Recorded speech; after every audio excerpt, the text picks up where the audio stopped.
जय हिंद, नमस्कार दोस्तों। आप सभी का स्वागत है रोजगार विद प्रमोद यूट्यूब चैनल पर। प्यारे विद्यार्थियों, आज हम लोग सेट नंबर यहाँ पर करेंगे 53। आज हमारा सेट जो है ये 53वां सेट है दोस्तों। हम लोग 52 सेट कर चुके हैं भाई। अब 52 सेट करने के बाद आपका क्या रिस्पांस रहता है आप लोग बताते रहिए हमें। और प्यारे विद्यार्थियों, आप लोग जानते हैं कि हम लोग क्या कर रहे हैं, अब चैप्टर वाइज भी यहाँ पर प्रैक्टिस कर रहे हैं। तो पहला ही चैप्टर हम लोग स्टार्ट कर रखे हैं दोस्त, सिंपल इंटरेस्ट साधारण ब्याज।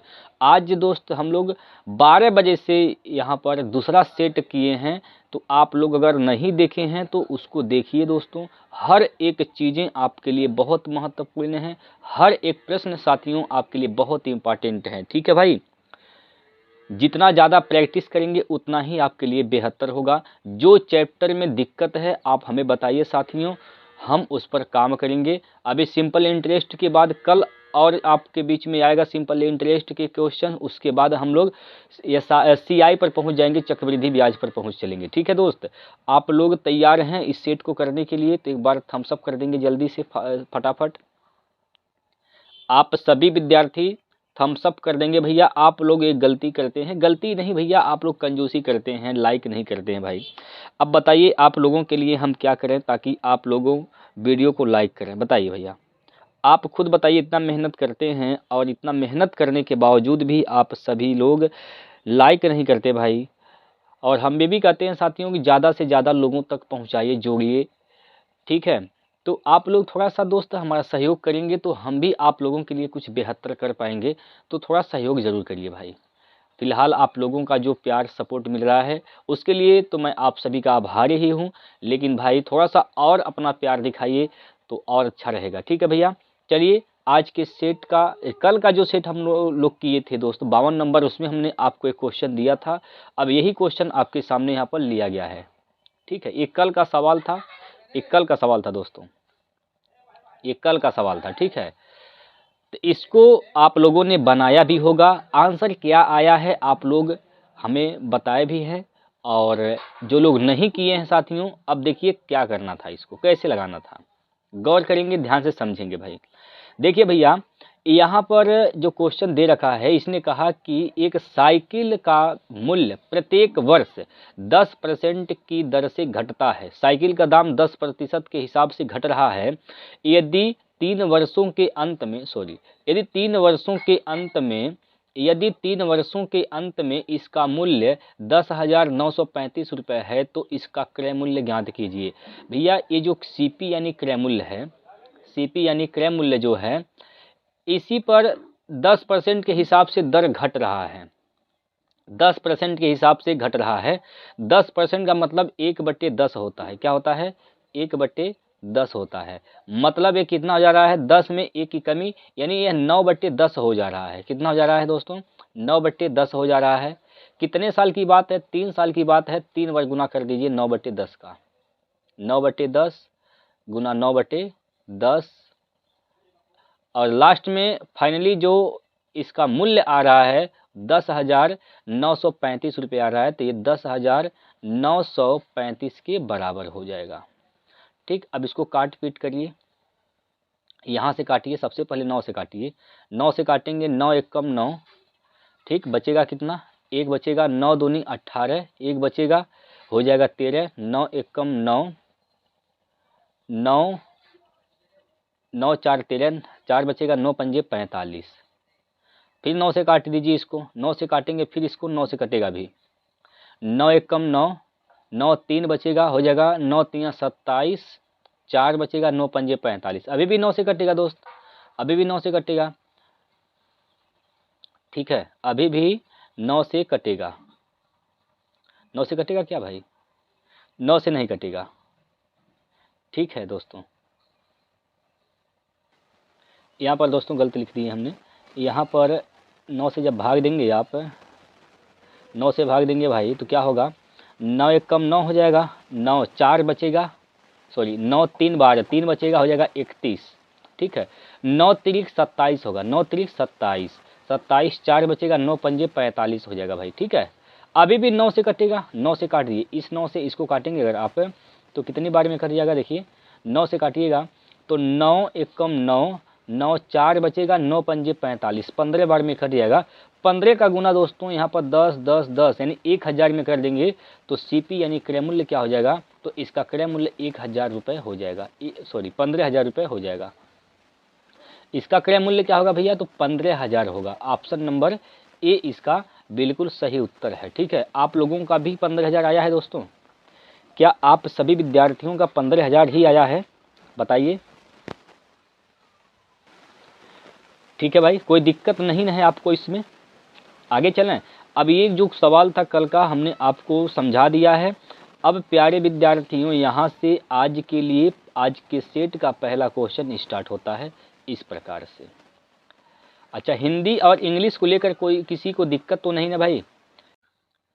5 संख्याओं का औसत 12 है, परंतु इनमें से 3 की औसत 10 है, तो शेष 2 संख्याओं का औसत ज्ञात कीजिए। देखिए दोस्त, शेष 2 का औसत पूछा गया है।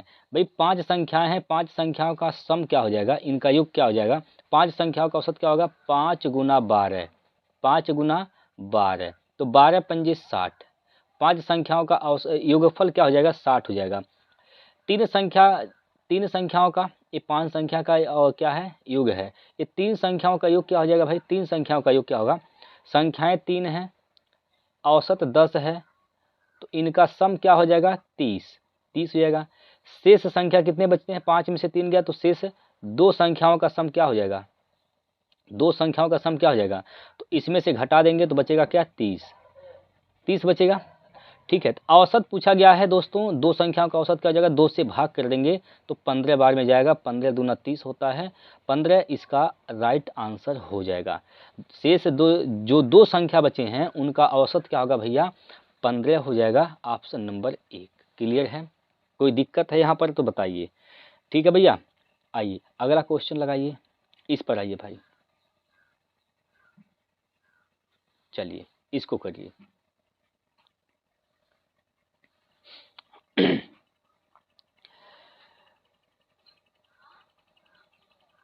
लगाइए भाई। 2 संख्याएं 2 संबंधित 3 के अनुपात में हैं। यदि प्रत्येक संख्या में से 7 घटा दिया जाए तो नई संख्याओं का अनुपात 7 संबंधी 11 हो जाता है। छोटी संख्या कौन सी है? छोटी संख्या पूछा गया है भाई। 2 संख्याएं हैं जो कि 2 संबंधित 3 के अनुपात में हैं, 2 संबंधी 3 के अनुपात में हैं। यदि प्रत्येक में से 7 घटाते हैं, इसमें से 7 घटा देते हैं और इसमें से भी 7 घटा देते हैं। जब 7 घटा देते हैं भैया, 7 जब घटा देते हैं तो इन संख्याओं का जो नई संख्या बचती हैं उनका जो अनुपात होता है वह 7 संबंधी 11 हो जाता है। क्या हो जाता है? 7 संबंधी 11 होता है। ठीक है, तो आपसे पूछा सबसे छोटी संख्या कौन सी है। अब ऐसे सवाल में आपको लगाना है लड़ाई कंसेप्ट। तरीका एक बार समझिए दोस्तों, बार बार समझने की आवश्यकता भी नहीं पड़ेगी, एक ही बार में आप समझ जाएंगे। ऐसे सवाल आयु संबंधित वाले में भी काम आता है। करना क्या है, यहाँ पर तिर्यक गुना आपको 11 का 2 में करना है। 11 दूना 22 हो जाएगा, यहाँ पर 22 हो जाएगा। ठीक है, 11 दूना 22। 7 का गुना आप 3 में करेंगे, 7 तियाँ 21 हो जाएगा, 7 तियाँ 21। दोनों का अंतर लेना है तो 1 होगा, अंतर लेना है दोस्तों, 1 हो जाएगा बराबर। यहाँ पर देखिए दोस्तों, अगर यहाँ से ये चीज़ें जो घटाने की बात है अगर समान है, दोनों साथ साथ हैं, समान हैं, तो आप क्या कर दीजिए, बस 7 और 11 का अंतर निकाल दीजिए। 7 4 11, 4 का गुना 7 में कर देंगे, 7 चौको 28 हो जाएगा, 7 चौको 28। तो 1 अनुपात का मान क्या आ गया? 1 अनुपात का मान दोस्त यहाँ से आ गया 28। अगर 1 अनुपात का मान 28 है तो आपसे पूछा गया है छोटी संख्या कौन सी है। तो सबसे छोटी संख्या तो यहाँ पर 2 है, तो 2 अनुपात का मान निकालेंगे तो क्या कर देंगे? 2 गुना 28 कर देंगे दोस्तों, 2 गुना 28 कर देंगे तो 28 दूना क्या होता है? 56 होता है। 28 दूना 56, 56 इसका सही आंसर हो जाएगा। 56 इस प्रश्न का सही आंसर हो जाएगा। क्लियर है? समझ में आया कि नहीं आया? समझ में आया भैया? बताइए, इसको लगाइए। प्रैक्टिस कर कर दोस्तों आपको कैसा लग रहा है बताइए? अच्छा लग रहा है? बोलिए सर। प्रैक्टिस करने के बाद, प्रैक्टिस जब आप कर रहे हैं गणित का, तो आपको कैसा महसूस हो रहा है? कैसा लग रहा है नहीं कि आपको अब गणित में दिक्कत नहीं होगा? सवाल आपसे बन पाएंगे दोस्तों। ऐसा महसूस हो रहा है नहीं हो रहा है, बताइए। देखिए दोस्तों, अगर आप निरंतर बने रहेंगे और जितने भी सेट हमने किया है, आज 53 नंबर सेट कर रहे हैं, अगर 53 सेट आप कर चुके हैं तो दोस्तों आप गणित के हर एक सवाल को बना पाइएगा जो आपके पेपर में आएंगे। ठीक है, चलिए तो यहाँ पर इसको हल करिए भैया। क्या है इसमें, क्या कहा गया है? इसमें बोला गया है कि पी क्यू आर एक कार्य को क्रमशः 10, 15, 20 दिन में पूरा कर सकते हैं। 3 बंदे हैं, एक भैया पी और एक है क्यू और एक है आर। ये तीनों लोग अलग अलग दिनों में काम को समाप्त कर सकते हैं। पी कर सकता है 10 दिन में, वहीं क्यू कर सकता है 15 दिन में और आर कर सकता है यहाँ पर 20 दिन में। ठीक है, तो हम सबसे पहले क्या करेंगे, टोटल कार्य निकालेंगे। टोटल कार्य क्या होगा, इन तीनों का एलसीएम, इन तीनों का एलसीएम ही टोटल कार्य हो जाएगा। तो लघुत्तम इसका क्या हो जाएगा, इसका लघुत्तम क्या होगा, तो इसका लॉस हो जाएगा 60। क्या होगा, 60 होगा।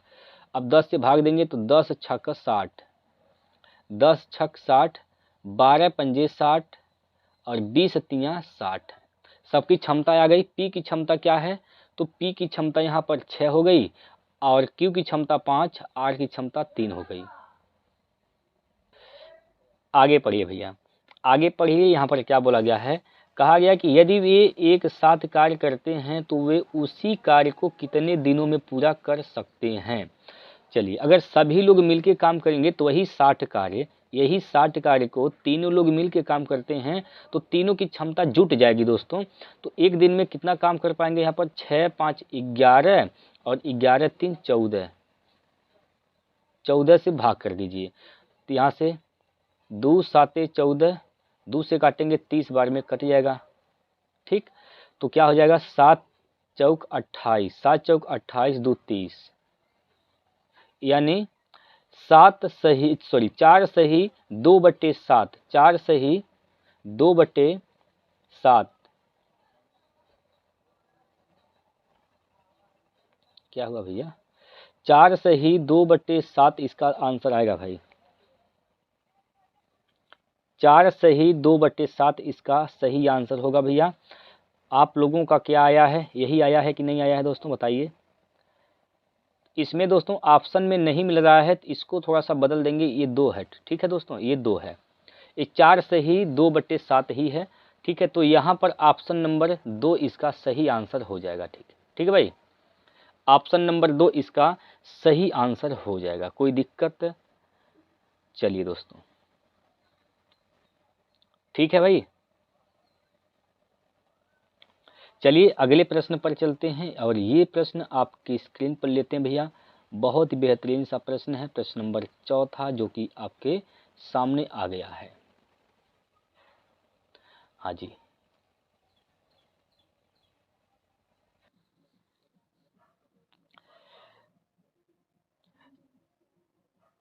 चलिए दोस्तों यहाँ पर देखते हैं अगला सवाल।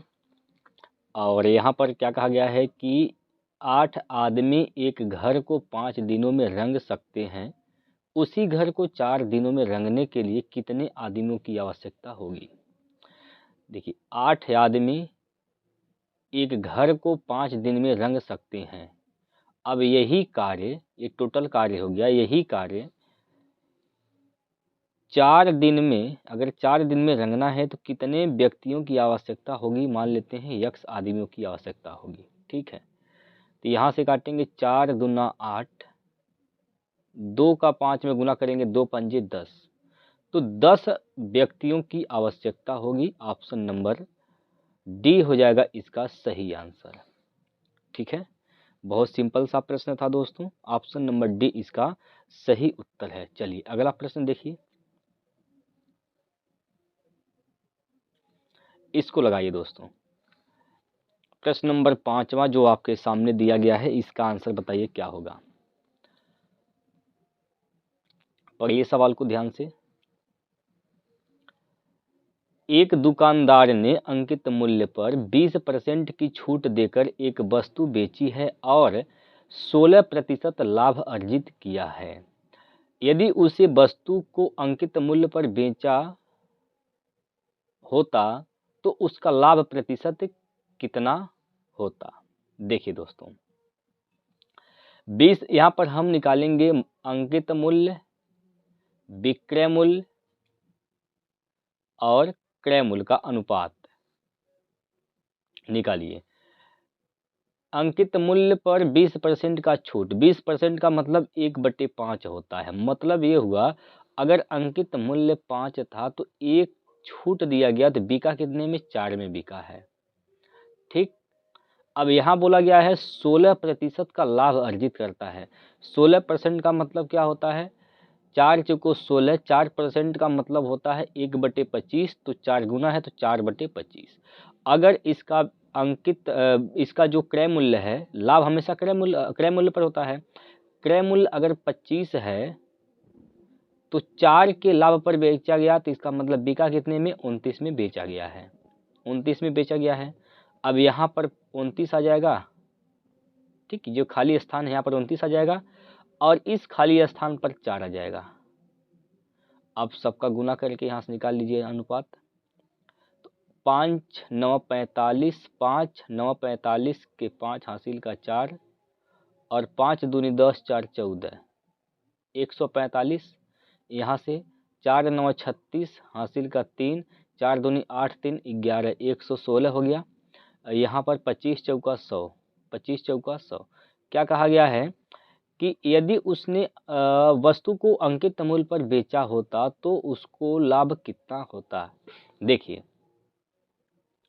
100 में खरीदा गया है, 100 में खरीदा गया है और 145 में बेचा जा रहा है, तो लाभ कितने का हो रहा है दोस्तों, 45 का यहाँ पर लाभ होगा। कितने का लाभ होगा, 45 का लाभ। अब कोई भी चीज 100% पर लाभ होता है। ठीक है, लाभ परसेंट क्या होता है, किस पर, क्रय मूल्य पर। 100 से अगर ज़्यादा है तो लाभ होता है। तो कितना ज़्यादा है, 45, तो यहाँ पर 45% का लाभ होगा। 45% का लाभ होगा। कैसे होगा, देखिए यहाँ पर जो लोग नहीं समझ पाए हैं ऐसे समझिए। लाभ कितने का है, तो 45 का लाभ है। 45 रुपये का लाभ हो रहा है। लाभ किस पे होता है, क्रय मूल्य पर। क्रय मूल्य क्या है, 100 है। ठीक है, इसको परसेंट बदलने के लिए 100 से गुना कर देंगे। प्रतिशत में बदलने के लिए 100 से गुणा कर देंगे तो क्या हो जाएगा, यहाँ पर काटेंगे तो 45% वापस से इसका आंसर आ जाएगा। 45% ऑप्शन नंबर 4, ऑप्शन नंबर 4 इसका सही उत्तर हो जाएगा। ठीक है, 45%। कोई दिक्कत यहाँ पर। चलिए अगला प्रश्न देखिए, लगाइए भाई इसको।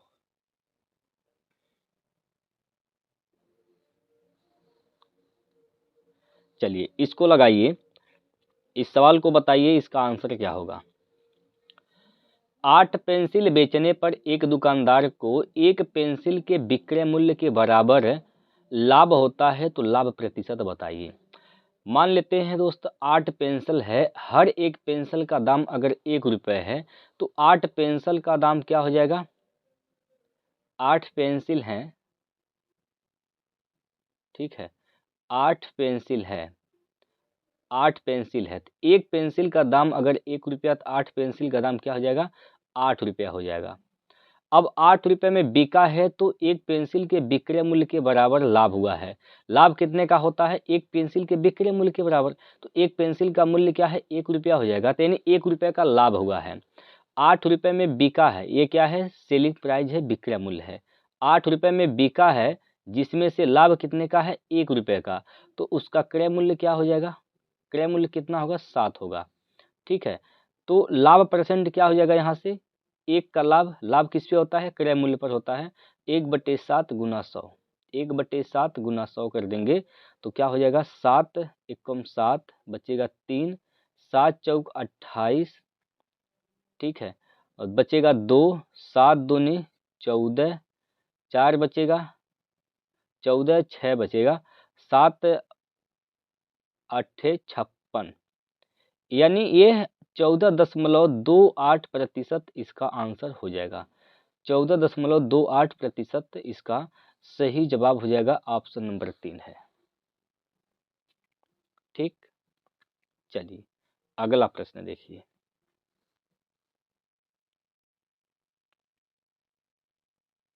इसको लगाइए भाई।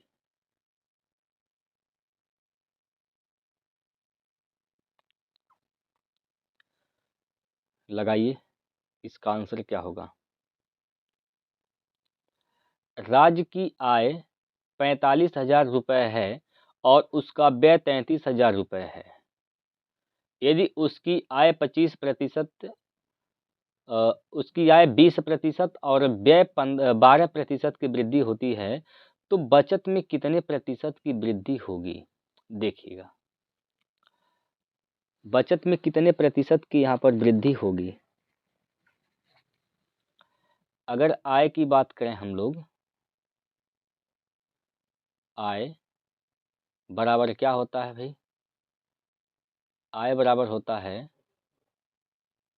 व्यय प्लस बचत। आय बराबर क्या होता है, तो व्यय प्लस बचत होता है। आय क्या है 45,000, आय क्या है, तो आय यहाँ पर क्या है 45,000 है। ठीक, आय क्या है 45,000 है। आय तो 45,000 हो गया, व्यय क्या है 33,000, 33,000। तो बचत कितना होगा यहाँ पर, घटा दीजिए, यहाँ पर 3 जीरो आएगा और 5 में से 3 गया तो 2 बचेगा, 4 में से 3 गया तो 1, यानी 12,000 का क्या हो जाएगा यहाँ पर, उसकी बचत हो जाएगी। ठीक है भाई, 12,000 का यहाँ पर क्या होगा, उसकी बचत हो जाएगी। यहाँ पर बोला गया है कि यदि उसकी आय में 20% और व्यय में 12% की वृद्धि होती है।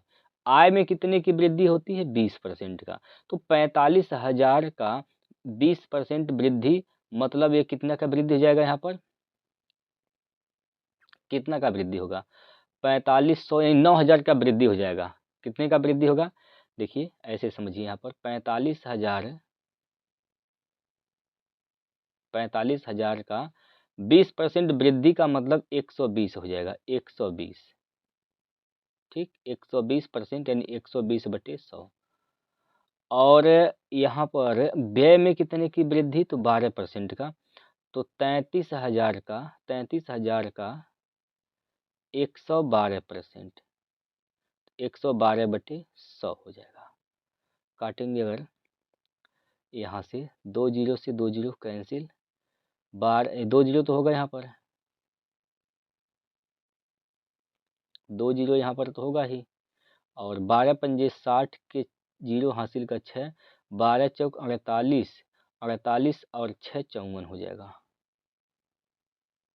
54, यानी 54,000 हो गया।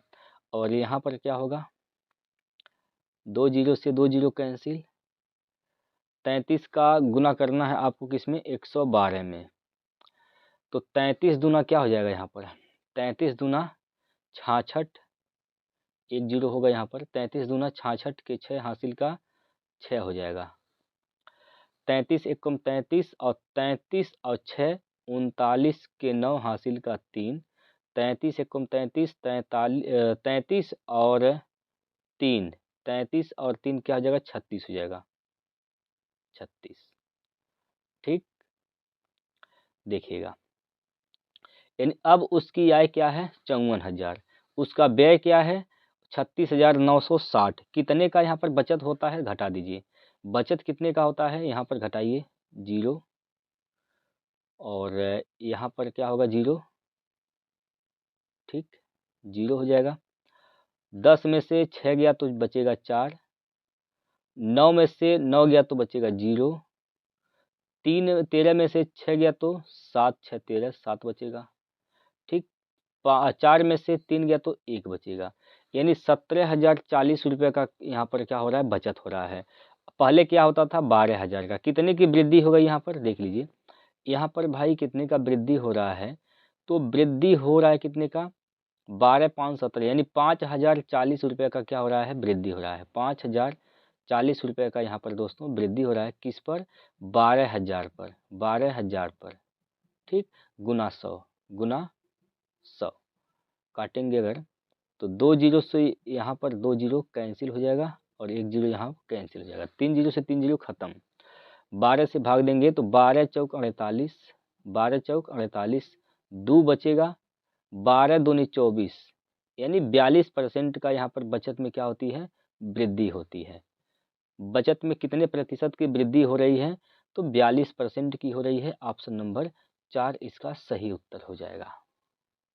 क्लियर है दोस्तों? एक बार सभी लोग बताएंगे, कोई दिक्कत है यहाँ पर? समझ में आया कि नहीं आया? बताइए दोस्तों, समझ में आया कि नहीं आया? थम्स अप करिए सभी लोग। चलिए आगे चलते हैं और अगला प्रश्न लेते हैं आपकी स्क्रीन पर। ये है आपके सामने प्रश्न नंबर 8। चलिए भाई सभी लोग एक बार इसका आंसर बताएंगे। चुनाव वाले प्रश्न है दोस्तों, चुनाव वाले प्रश्न जो कि बनते हैं आपके पेपर में। तो चुनाव वाले प्रश्न कैसे हल करने होते हैं यहाँ पर हम लोग सीखेंगे। सबसे पहले आप सभी लोग सवाल को पढ़िए। इसमें कहा गया है कि दो उम्मीदवार के बीच एक चुनाव में एक उम्मीदवार वैध मतों का 60% प्राप्त करता है। यदि मतों की कुल संख्या 8850 थी और 10%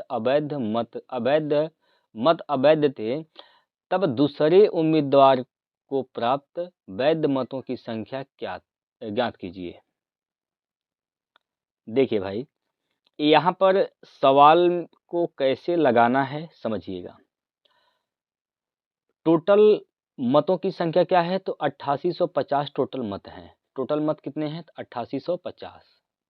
8850 यहाँ पर टोटल मत हैं, जिसमें से दोस्तों यहाँ पर 10% अवैध घोषित हो जाता है। तो वैध कितने हो जाएंगे, 90%। 90% वोट क्या है यहाँ पर, वैध हैं, 90/100। अब इसमें से इन वैध मतों में से एक व्यक्ति जो है, एक उम्मीदवार जो है 60% मत पाता है, तो दूसरा उम्मीदवार कितना पाएगा भाई, 60 अगर ये पाया है, दूसरा कितना पाएगा, 40% पा जाएगा। ठीक, तो 40/100 यहाँ से हो जाएगा। काटिए भैया। देखिए 2 जीरो से ये 2 जीरो कैंसिल, 1 जीरो से 1 जीरो यहाँ पर कैंसिल। अगर आप इसको भाग देंगे 2 से, 2 दूना 4 यहाँ पर हो जाएगा, और 2 से काटेंगे 2 पंजे 10 यहाँ पर हो जाएगा। ठीक है, 5 से भाग देंगे दोस्तों, तो 5 से भाग देंगे 17 पंजे 85, 17 पंजे 85, 3 बचेगा, 7 पंजे 35, 5 बार में चला जाएगा, 7 बार में चला जाएगा। ठीक है, 7 बार में चल जाएगा।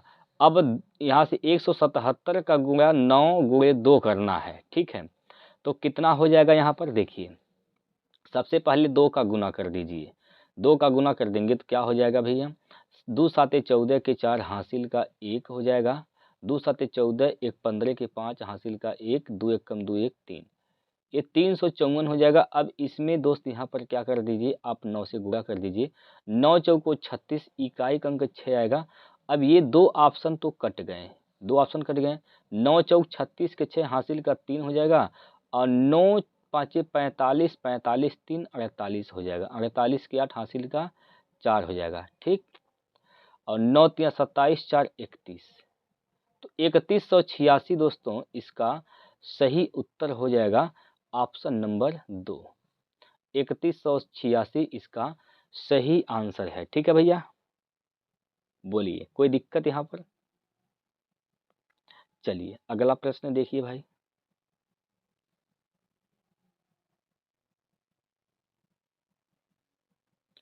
इसको लगाइए।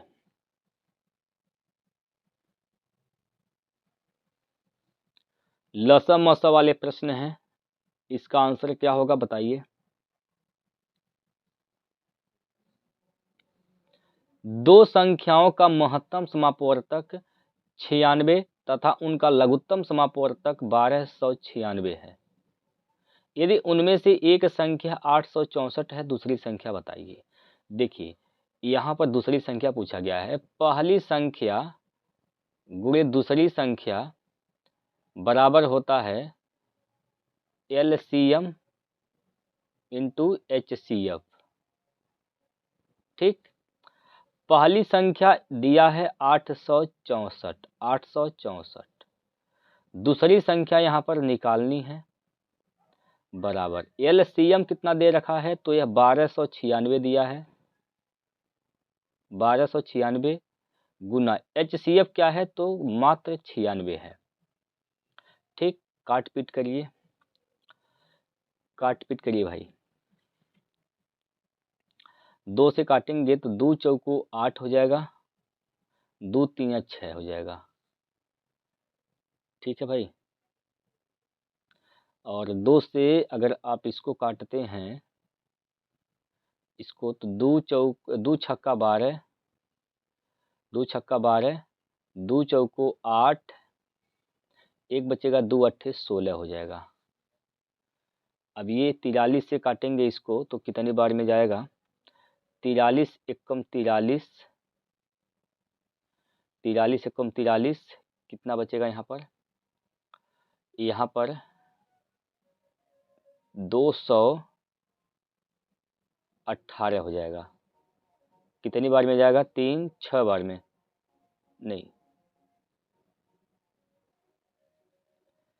सॉरी दोस्तों, यहाँ पर 864 है भाई। ये क्या है, 864 है यहाँ पर, ये 864 है भाई। ठीक है, ये 864 है, इसको आपसे लिखते हैं दोस्तों, गलती हो गया यहाँ पर, चलिएगा कोई बात नहीं है, यहाँ पर फिर से लिखते हैं। देखिए दोस्त, हाँ जी, पहली संख्या क्या है, 864 है भाई, 800 क्या है 64 है।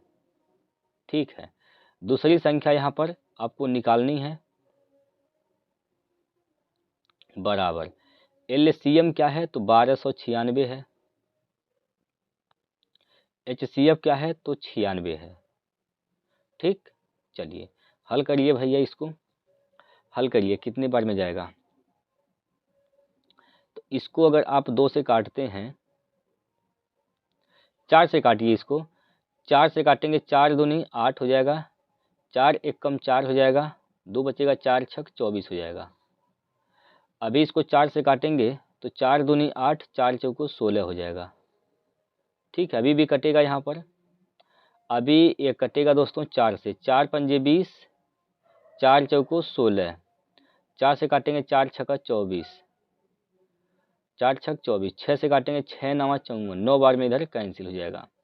9 से भाग करेंगे, 9 एकम 9, 9 से भाग करेंगे यहाँ पर कितनी बार में जाएगा, 9 एकम 9, 9 3 12, और 9 चौक 36, 9 चौको 36, 36 3 बचेगा, फिर 9 चौक 36, यानी दूसरी जो संख्या है दोस्तों क्या हो जाएगा, 144 हो जाएगी। दूसरी संख्या क्या है तो 144, ऑप्शन नंबर 2। ठीक है, ऑप्शन नंबर 2 इसका सही उत्तर हो जाएगा भैया। क्लियर है, कोई दिक्कत है तो बताइए। चलिए अगला प्रश्न देखिए दोस्तों, हाँ जी आइए लगाइए इसको, इस सवाल को लगाइए भाई।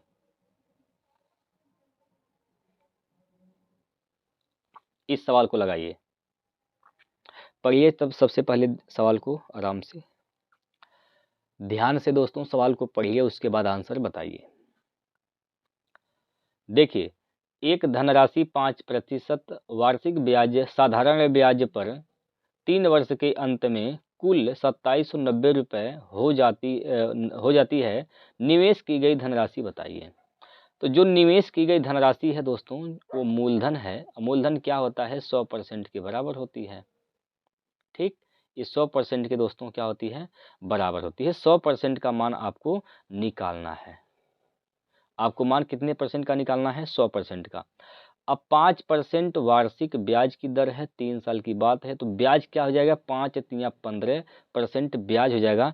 और ये क्या दिया है, मिश्रधन दिया है। तो मिश्रधन क्या होता है, मूलधन प्लस ब्याज होता है। तो मूलधन क्या है 100%, ब्याज क्या हो जाएगा 15%, तो मिश्रधन कितना हो जाएगा 115%।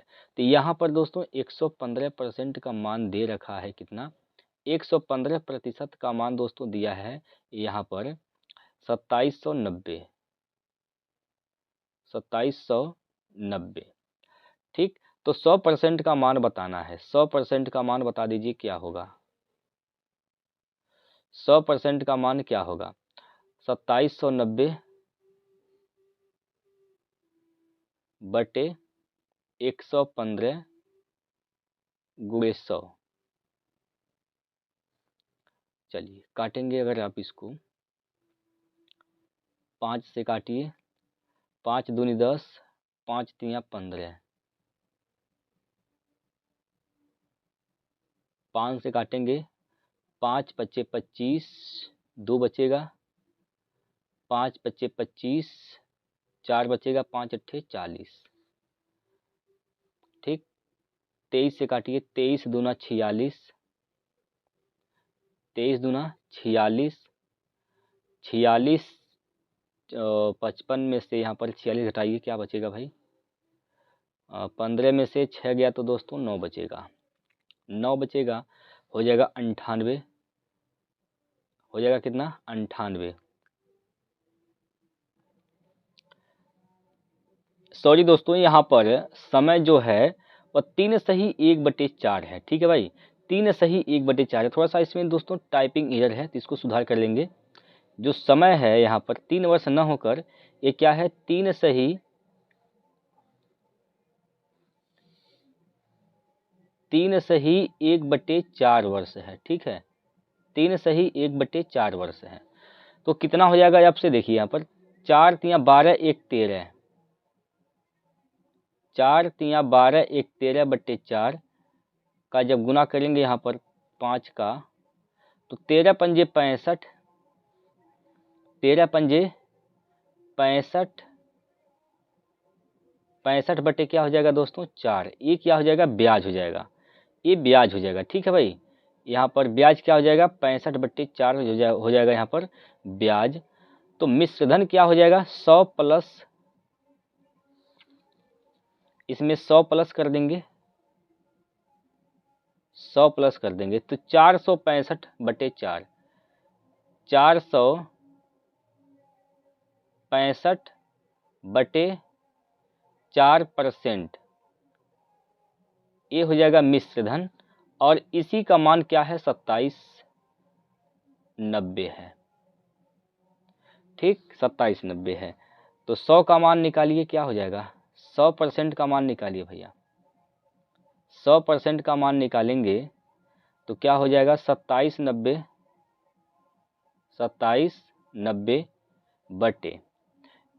बटे में क्या हो जाएगा यहाँ पर? बटे में यहाँ 465/4 हो जाएगा। ये 4 चला जाएगा ऊपर, 4 यहाँ से हटाएंगे तो 4 चल जाएगा ऊपर। ठीक है, 4 चल जाएगा दोस्तों ऊपर, चल जाएगा यहाँ पर, गुना 100, गुना 100। अब काटिए भाई, इसको काटिए, 5 से काटेंगे तो 5 9 45, 1 बचेगा, 5 तियाँ 15 हो जाएगा। 5 से इसको काट दीजिए, 5 दूनी 10, 20 बार में कट जाएगा। और इसको काटेंगे तो यहाँ पर 9 बार में ये कट जाएगा, 3 बार में दोस्तों, 9 बार में नहीं, 3 बार में ये खत्म हो जाएगा, 3 बार में यहाँ पर कैंसिल हो जाएगा, यानी ये हो जाएगा 30। यानी 30 गुणे 4 गुणे 20 करना है तो 3 चौक 12 दूनी 24, 2400 क्या हो जाएगा? इसका यहाँ पर निवेश की गई धनराशि हो जाएगी, यानी मूलधन हो जाएगा। ऑप्शन नंबर 1, 2400 रुपये, 2400 रुपये भाई इसका सही जवाब हो जाएगा। ठीक है, कोई दिक्कत है तो बताइए। चलिए अगला प्रश्न देखिए दोस्तों, लगाइए भाई, इस सवाल को हल करिए भैया, इस सवाल को हल करिए और आंसर बताइए क्या होगा। इसमें कहा गया है कि एक मूलधन को साधारण ब्याज के तहत रखा गया है, 4 वर्ष के बाद प्राप्त मिश्र धन मूलधन का 4 गुना है। कितने वर्षों में हमें उसी दर पर मूलधन का 6 गुना मिश्रधन प्राप्त होगा। देखिए मूलधन का कितना हुआ है? 4 गुना हुआ है, यानी 1 से क्या हुआ है? 4 हुआ है, 1 से क्या हुआ है? 4 हुआ है।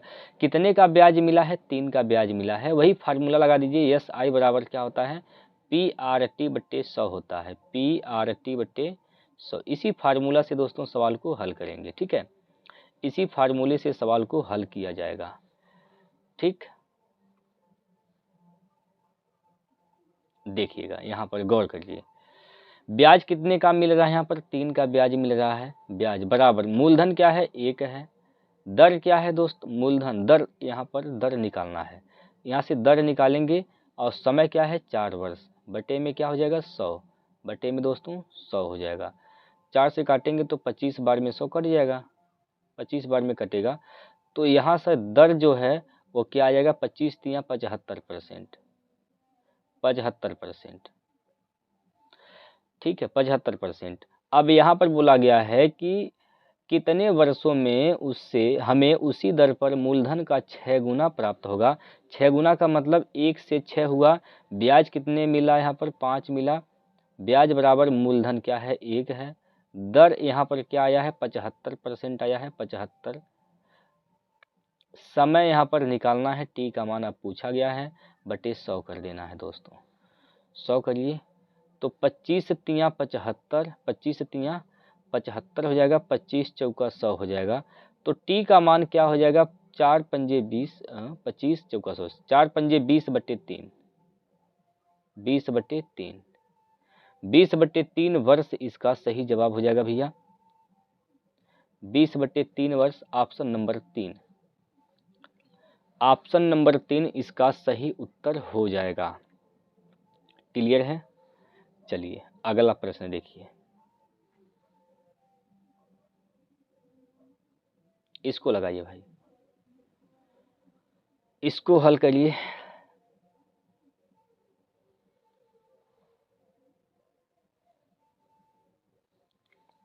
एक घनाकार कमरे के फर्श का क्षेत्रफल, एक घनाकार कमरा है,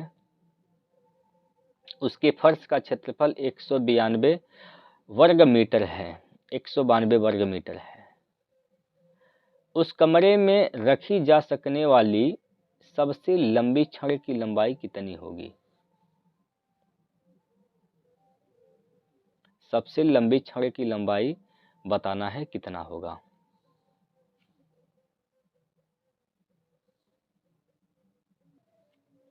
देखिए घन जो है दोस्तों, घन इस प्रकार से बनता है, और घन जो होता है, घन की हर एक सतह जो होते हैं वह वर्गाकार होते हैं, वर्ग से बनते हैं, ठीक, वर्ग से बनते हैं, इस प्रकार से घन है यहाँ पर, ठीक है, इस प्रकार से यहाँ पर घन है। अब नीचे का जो फर्श है, इस फर्श को ध्यान से देखिएगा, गौर से समझिएगा, ये जो फर्श है ये नीचे वाला फर्श है, और इसका क्षेत्रफल कितना दे रखा है, तो 192 दे रखा है। ये नीचे वाला फर्श जो है कैसा है, वर्गाकार है, तो इसका कहने का मतलब ये है ये वर्ग का क्षेत्रफल दे रखा है, ए का स्क्वायर दे रखा है, वो कितना 192, 192 दोस्तों, ठीक है, 192 दे दिया है, 192 दिया है दोस्तों। तो ए का मान निकालेंगे तो क्या हो जाएगा भैया, यहाँ से ए का मान निकालेंगे यहाँ पर, तो 192 का अंडर रूट हो जाएगा, 192 का अंडर रूट, तो कितना होगा इसका अंडर रूट,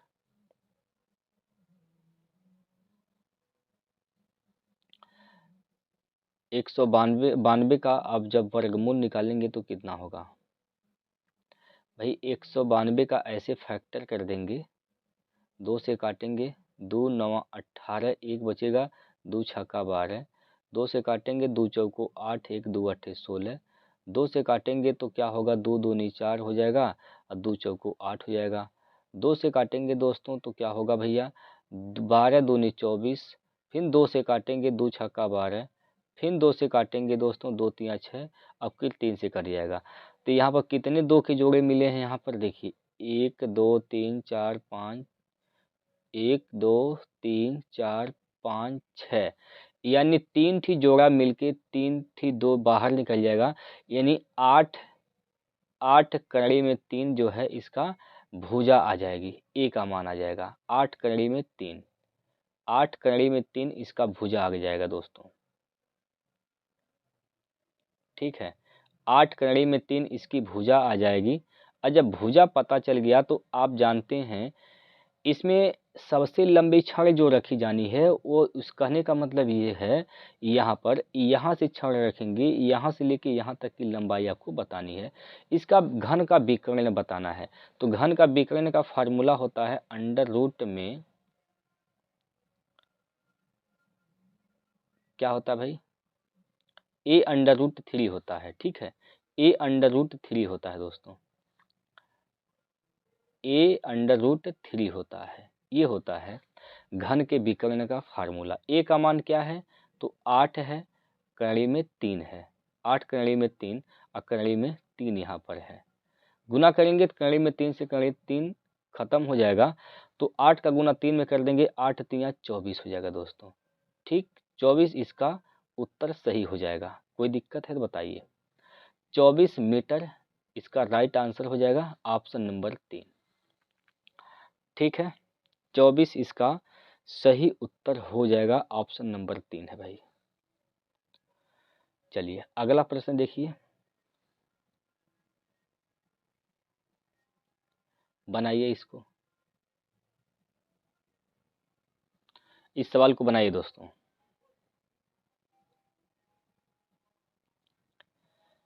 देखिए दो शहर बी और डी परस्पर 320 मीटर दूर हैं।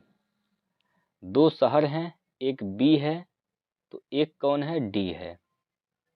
अब ये दोनों के बीच की दूरी की बात किया जाए दोस्तों, दोनों के बीच की दूरी तो 320 किलोमीटर है, 320 किलोमीटर। ठीक, एक मोटरसाइकिल चालक पूर्वाह्न 7 बजे जो है 40 किलोमीटर प्रति घंटा की गति से बी से डी की ओर चलता है। 40 के स्पीड से 7 बजे निकलता है सुबह को। ठीक है,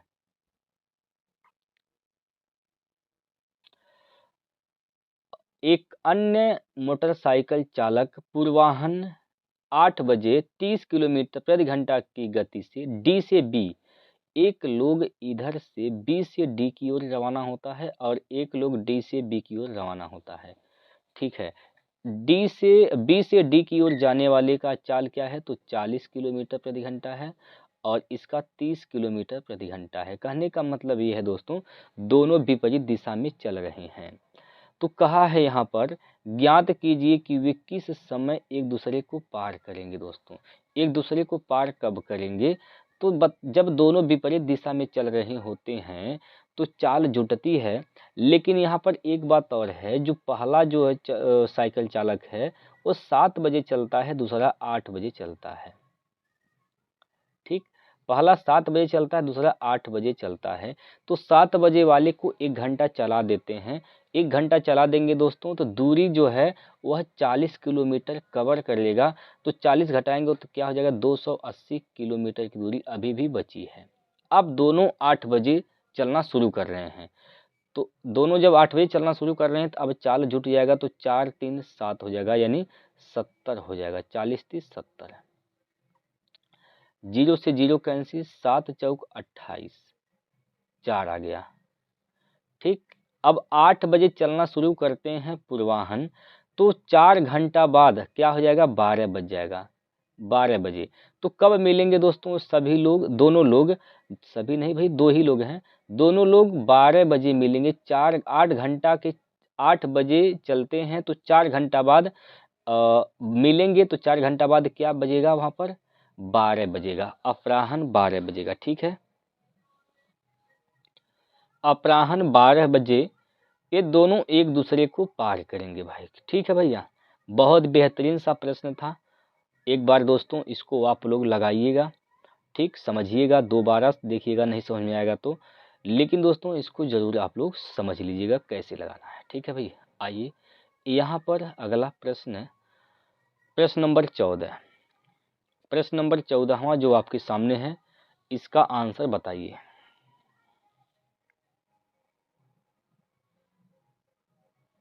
देखिए भाई, 2 रेलगाड़ियां विपरीत दिशा में चल रही हैं, यानी विपरीत दिशा का मतलब एक रेलगाड़ी इधर चल रही है तो एक रेलगाड़ी भैया इधर चल रही है। ये विपरीत दिशा में दोनों रेलगाड़ियां चल रही हैं। वे प्लेटफॉर्म पर खड़े एक व्यक्ति को क्रमशः 28 सेकंड और 10 सेकंड में पार करती हैं। वे एक दूसरे को 24 सेकंड में पार करते हैं।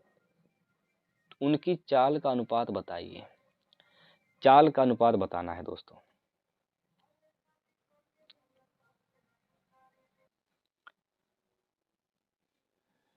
इस सवाल को दोस्तों आप लोग बताइएगा इसका उत्तर क्या होगा। ठीक है, कुछ आप भी लगाते रहें।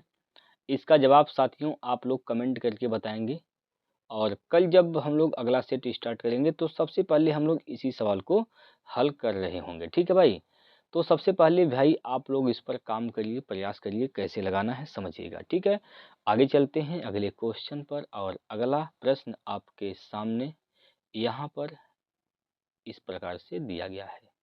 लगाइए भैया, इसको लगाइए और आंसर बताइए। देखिए, कहा गया कि एक छात्र का अंक गलती से 39 के बदले 93 अंकित हो गया, जिसके वजह से पूरी कक्षा का औसत अंक 1 बढ़ गया। कक्षा में छात्रों की संख्या ज्ञात कीजिए। कक्षा में छात्रों की संख्या बताइए क्या होगा। एक छात्र का अंक गलती से 39 के बदले 93 अंकित हो गया, जिसकी वजह से पूरी कक्षा का औसत अंक 1 बढ़ गया।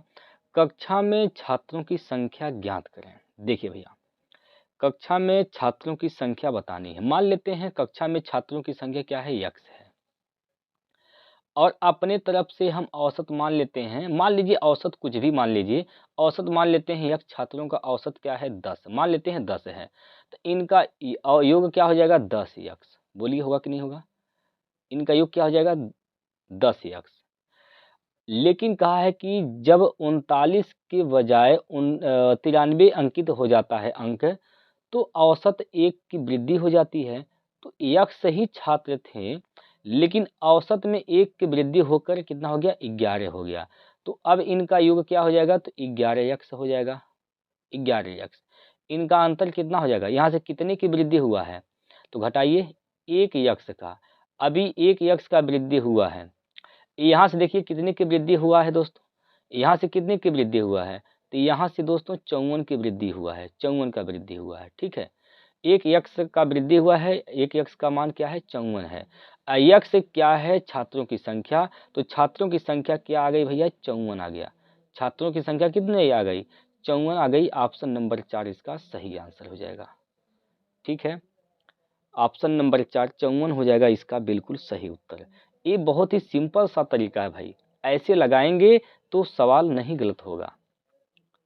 देखिए योग में यहाँ पर जो योग आया है, यहाँ पर जो सम आया है, और यहाँ जो सम आया है, सम में अंतर आएगा। सम जो योग है, योग में कितने का अंतर आया, कितना बढ़ गया योग, जितना बढ़ा है वो क्यों बढ़ा है, क्योंकि हमने अंक को गिनते समय बढ़ा दिया है गलती से। बात समझ पाए दोस्तों, तो इस प्रकार से आप लगाएंगे तो कभी भी आंसर गलत नहीं आएगा। ठीक है, चलिए अगला प्रश्न देखिए, इसको लगाइए भाई।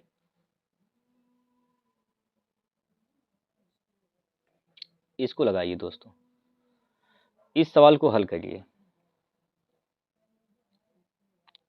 इसमें क्या बोला गया है, इस सवाल में कहा गया कि करण का जन्म उनके माता पिता के विवाह के 3 वर्ष बाद हुआ था। उनके पिता उनकी माँ से 6 वर्ष बड़े हैं, लेकिन करण जिसकी वर्तमान आयु 12 वर्ष है, उनसे 26 वर्ष बड़े हैं। उनकी माँ का विवाह किस आयु में हुआ था, ये पूछा गया है दोस्तों। उनकी माँ की आयु का जो विवाह उनकी माँ का जो विवाह हुआ था, किस आयु में हुआ था, यह आपसे पूछा गया है। देखिए यहाँ पर करण है, इधर फादर हैं, इधर मदर हैं। ठीक, देखिएगा बोला है कि करण का जन्म उनके माता पिता के विवाह के 3 वर्ष बाद हुआ। विवाह हुआ 3 साल बाद करण का जन्म होता है। उनके पिता उनकी माँ से 6 वर्ष बड़े हैं, लेकिन करण जिसकी वर्तमान आयु 12 वर्ष का है, करण जो है 12 साल का है, और ये 3 साल बाद जन्म हुआ है, विवाह के 3 साल बाद, विवाह के 3 साल बाद उनका जन्म हुआ है। ठीक है, अब यहाँ पर बोला उनके पिता की जो आयु है उनकी माँ से 6 वर्ष बड़ी है, मदर से 6 साल बड़े हैं, तो 6 साल बड़े हैं अगर और 26 वर्ष बड़े हैं, और क्या बोला है, लेकिन करण जिसकी वर्तमान आयु 12 वर्ष है उससे 26 साल बड़े हैं, करण से 26 साल ये बड़े हैं, यानी ये 26 साल बड़े हैं। ठीक है, 26 साल यहाँ पर बड़े हैं, तो 26 इसमें जोड़ेंगे तो क्या हो जाएगा यहाँ पर दोस्तों, 26 जब जोड़िएगा दोस्तों यहाँ पर क्या हो जाएगा, 26 और 12 तो 38 हो जाएगा। पिता की आयु क्या है, 38 साल है। पिता की आयु क्या है दोस्तों, 38 साल है, भी मानते हैं दोस्तों 38 साल। अब माता से 6 साल बड़े हैं तो माता क्या हो जाएंगी यहाँ पर दोस्तों, 32 साल, 32 साल। ठीक है, तो बोला है उनकी माँ का विवाह किस आयु में हुआ था। अब 3 साल बाद यहाँ पर इसका जन्म हुआ है, तो 3 साल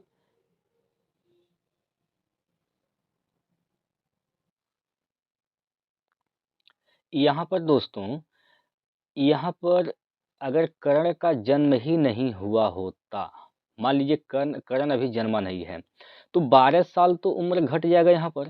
भाई कर्ण के जन्म के पहले पिता पिता और माता का आयु क्या रहा होगा। ठीक, इनके जन्म से, कर्ण के जन्म से पहले तो 12 साल इसका उम्र कम होगा और 12 साल ये भी कम होगा, 12 साल कम हो जाएंगे, तो क्या हो जाएगा भैया, यहाँ से तो हो जाएगा 26 साल और ये हो जाएगा कितना, तो 20 साल। यानी कर्ण के जन्म के पहले ही, कर्ण के जन्म से पहले पिता की जो उम्र थी वो 26 साल थी और माता का जो उम्र था क्या था, वह क्या था दोस्तों, 20 साल था। लेकिन यहाँ इनके 3 साल के बाद कर्ण का जन्म हुआ है, तो 3 साल पहले माता की आयु क्या थी, तो 3 साल और कम हो जाएगा यहाँ पर। तो घटाइएगा, 20 में से 3 गया तो 17 वर्ष। तो आपसे पूछा है उनकी माता का विवाह किस आयु में हुआ था दोस्तों, तो 17 साल की आयु में विवाह हो गया था। ऑप्शन नंबर 3 इसका सही उत्तर हो जाएगा। ठीक है, ऑप्शन नंबर 3 इसका सही उत्तर हो जाएगा भाई। ठीक है भैया, बोलिए, कोई दिक्कत तो नहीं ना है। चलिए अगला प्रश्न देखिए, इसको लगाइए भाई। बहुत ही प्यारा सा सुंदर सा क्वेश्चन है जो कि आपके सामने, इसमें क्या बोला गया कि श्वेता और संतोषी की आयु का अनुपात 9:4 है। यदि 10 वर्ष पश्चात संतोषी की आयु श्वेता की वर्तमान आयु जितनी होगी तो श्वेता और संतोषी की वर्तमान आयु ज्ञात कीजिए। ठीक, श्वेता और संतोषी की आयु का अनुपात 9:4 है, 9:4।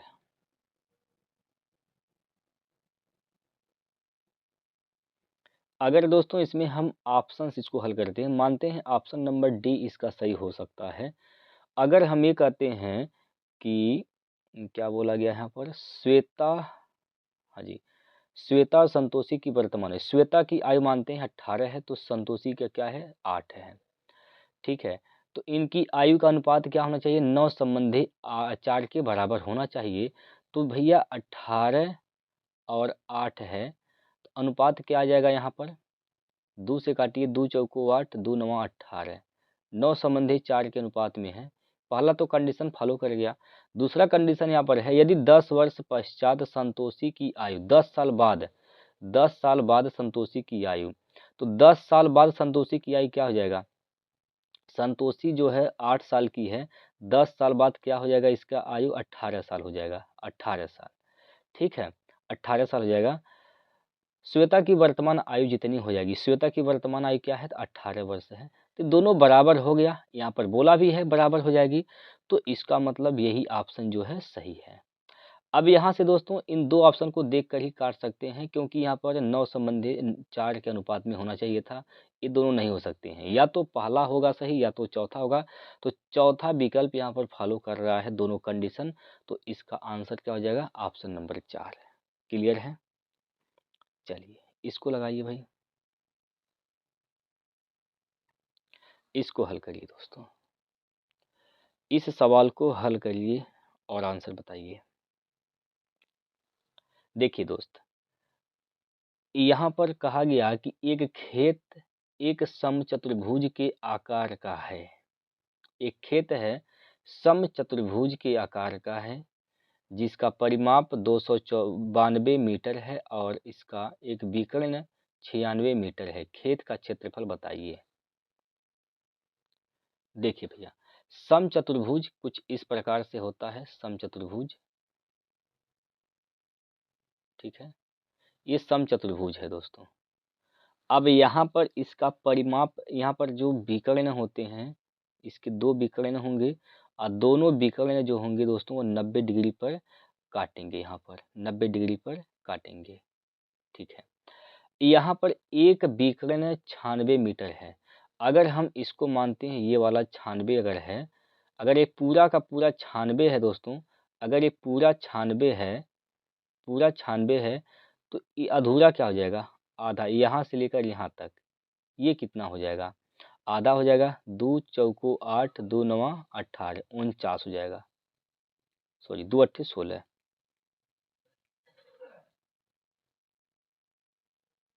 2 चौको 8, 2 अट्ठे 16, 48 हो जाएगा दोस्तों, ठीक है। परिमाप क्या है यहाँ पर, 4a का मान दे रखा है, 4a का मान कितना दे रखा है यहाँ पर, 292, 292। तो 4 से काटेंगे, 4 पंचे 20, 4 छक 24, 4 सत्ते 28, 4 सत्ते 28, एक बचेगा, 4 तियाँ 12, यानी एक भुजा का मान क्या हो जाएगा यहाँ पर, 73 आ जाएगा दोस्तों। कितना, 73। अगर ये 73 है, ये 48 है, तो इसका मान क्या हो जाएगा, ये इस हिस्से का, यहाँ पर पाइथागोरस प्रमेय लगा देंगे, क्योंकि समचतुर्भुज, यहाँ पर समकोण त्रिभुज बन रहा है, ठीक।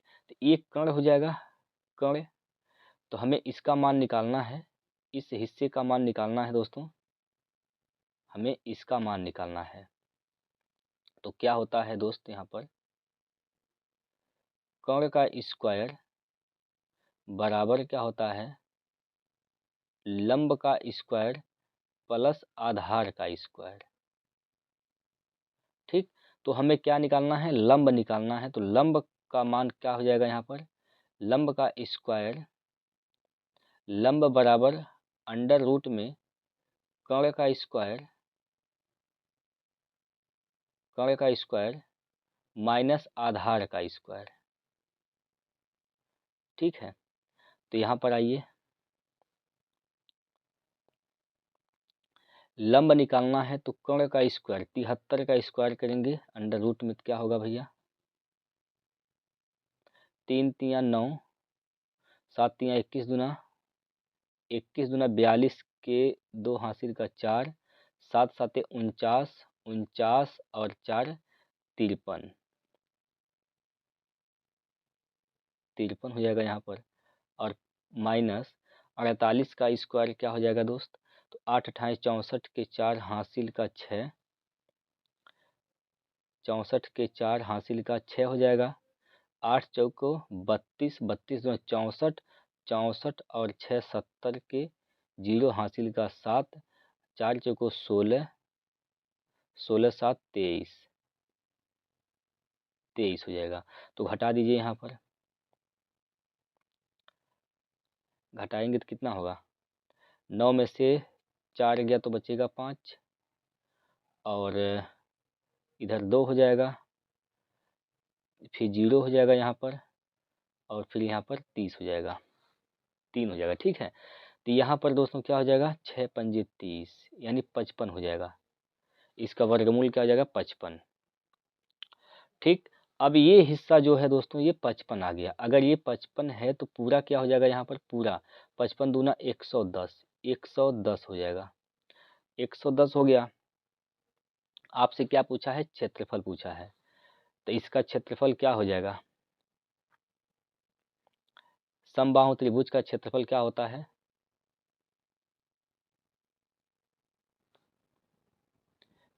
1/2 d1 into d2, d1 into d2 होता है। तो क्या होगा भैया? 1/2 d1 क्या हो जाएगा यहाँ पर? एक जो इसका विकर्ण क्या है? 96 है, 96। और एक क्या है? तो एक 110 है। 2 से काटेंगे, 2 चौको 8, 2 अट्ठे 16। यहाँ पर क्या हो जाएगा? 0 और 8, 8 4 12 के 2 हासिल का 1 और 4 1 5। 5280 वर्ग मीटर होगा। 5280 वर्ग मीटर इसका क्षेत्रफल होगा। ऑप्शन नंबर 3 इसका सही उत्तर हो जाएगा दोस्तों। 5280 क्लियर है? बोलिए भाई। चलिए अगला प्रश्न देखिए, 19 नंबर। बनाइए इसको।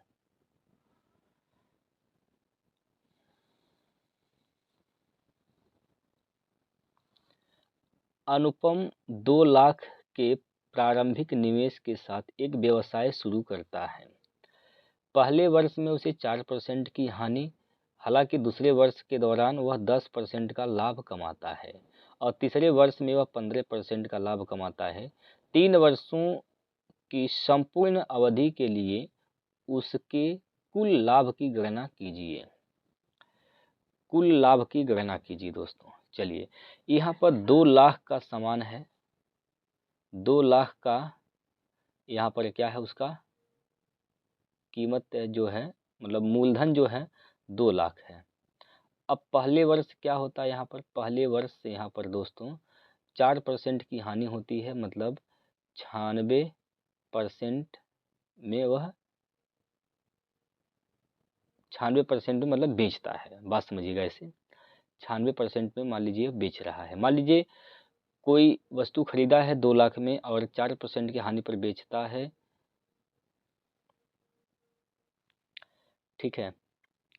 अगले वर्ष क्या होता है दोस्तों? अगले साल उसको 10% लाभ कमाता है, तो यानी 110%, 110%, 110/100। फिर अगले जो तीसरे वर्ष से क्या होता है? 15% लाभ कमाता है, यानी 115 में वहाँ पर सामान को बेचता है, ठीक है। यहाँ पर 1 2 3 4 5 और 1 6 जीरो कैंसिल यहाँ से हो जाएगा 6 जीरो से, ठीक है। अब यहाँ पर दोस्तों देखिएगा, यहाँ से क्या हो जाएगा? यहाँ पर गुना करना पड़ेगा सभी का। तो कितना हो जाएगा? यहाँ पर 2 का 115 में करेंगे तो 230 हो जाएगा, यहाँ से 230। अब इसका दोस्तों 96 में करना है। 96 में कर दीजिए पहले, 96 में करिए। यहाँ पर क्या होगा? देखिए 0 हो जाएगा यहाँ से, और 6 3 18 के 8 हासिल का 1, 6 दूनी 12, 9 3 27, 27 और 12 क्या हो जाएगा? 39 प्लस 1 40 की 0 हासिल का 4 हो जाएगा, और 9 दूनी 18, 4 22 हो जाएगा यहाँ पर 22। अभी इसमें 11 का गुना करना है, तो 11 का तो गुना करना आसान होता है। 11 का गुना करना आसान है। 11 का इसमें गुना करेंगे तो क्या हो जाएगा? यहाँ से 0 आ जाएगा, और यहाँ से लिखिए 8, 8 प्लस 0 8, ठीक। और 0 प्लस 2 2 हो जाएगा, और 2 प्लस 2 4 हो जाएगा, और यहाँ पर 2 हो जाएगा। यानी 2,42,880 में बिका है। कितना में खरीदा गया है? 2 लाख में। सॉरी दोस्तों,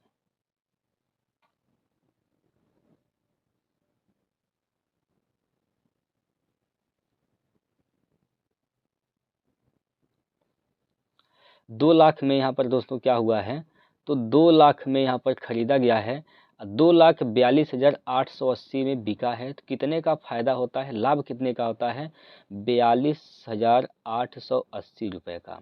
42,880 रुपये का लाभ होता है। ऑप्शन नंबर 3 हो जाएगा इसका सही उत्तर। क्लियर है? बोलिए कोई दिक्कत यहाँ पर? यहाँ पर कोई दिक्कत हो तो दोस्तों बताइए। चलिए अगला प्रश्न देखिए भाई। अगला क्वेश्चन यहाँ पर आपके स्क्रीन पर है, इसको हल करिए। इसको हल करके बताइए दोस्त इसका उत्तर क्या होगा। एक व्यवसाय में राधिका का निवेश रिधिमा से 37.5% अधिक है। यदि रिधिमा और रोनिता के निवेश का अनुपात 8:7 है और राधिका, रिधिमा और रोनिता के निवेश की समयावधि का अनुपात 4:3:4 है, तो राधिका, रिधिमा और रोनिता द्वारा प्राप्त लाभ का अनुपात बताइए। देखिए भाई, यहाँ पर राधिका का निवेश रिधिमा से 37.5% अधिक है। 37.5% का मान क्या होता है, अगर दशमलव में 5 है तो नीचे हर में 8 आता है। अब ये देखेंगे 12 का कितना गुना है, 12×3=36, 12×3=36 यानी 3/8 हो जाएगा। अब यहाँ से आप क्या करेंगे दोस्तों, राधिका, रिधिमा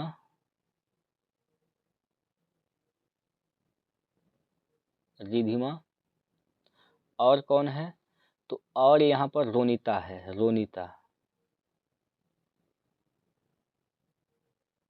रोनिता, इनका अनुपात निकालेंगे निवेश का। राधिका जो है निवेश, राधिका का जो निवेश है रिधिमा से इतना अधिक है 37.5%। तो अगर रिधिमा का जो निवेश है अगर 8 है तो राधिका क्या हो जाएगा, यहाँ पर 3 + 11 हो जाएगा। ठीक है, और यहाँ पर क्या बोला गया है, और रिधिमा और रोनिता के निवेश का अनुपात, रिधिमा का अगर 8 है तो रोनिता का क्या हो जाएगा, 7 हो जाएगा। अब यहाँ पर रिधिमा का 8, यहाँ पर भी 8 है तो सही है। तो यहाँ से अनुपात यहाँ पर क्या हो जाएगा इनका, 11, 8 और 7, ये इनके निवेश का अनुपात हो गया। और समय का अनुपात दे रखा है कितना, तो समय का अनुपात दिया गया यहाँ पर 4, 3 और 4। तो अगर आप काटिएगा यहाँ से 4 से 4 कैंसिल, 4 दूनी 8, 4 से 4 कैंसिल, तो 11 संबंधे 6 संबंधे 7, 11 संबंधे 6 संबंधे 7, इनका लाभ का अनुपात हो जाएगा ऑप्शन नंबर 4। ऑप्शन नंबर 4 दोस्त इसका सही उत्तर है। क्लियर है? ये 20 प्रश्न हम लोग किए हैं। अब ये जो है आपके लिए है, आपके लिए क्वेश्चन है दोस्तों, इसको आप लोग बताएंगे इसका आंसर क्या होगा। ठीक है, इसका आंसर आप लोग हमें बताएंगे दोस्तों कमेंट करके, इसका उत्तर क्या होगा। जो भी क्वेश्चन आपको दिए हैं आपको उसका जवाब देना है सभी विद्यार्थियों को कमेंट करके। ठीक है भैया, तो चलिए आज के लिए इतना ही रखते हैं, बाकी फिर कल अगले सेट में इसको हम लोग हल करेंगे और कल जो है अगला सेट लेकर आएंगे। तो तब तक के लिए दोस्तों जय हिंद, जय Bharat, have a nice day.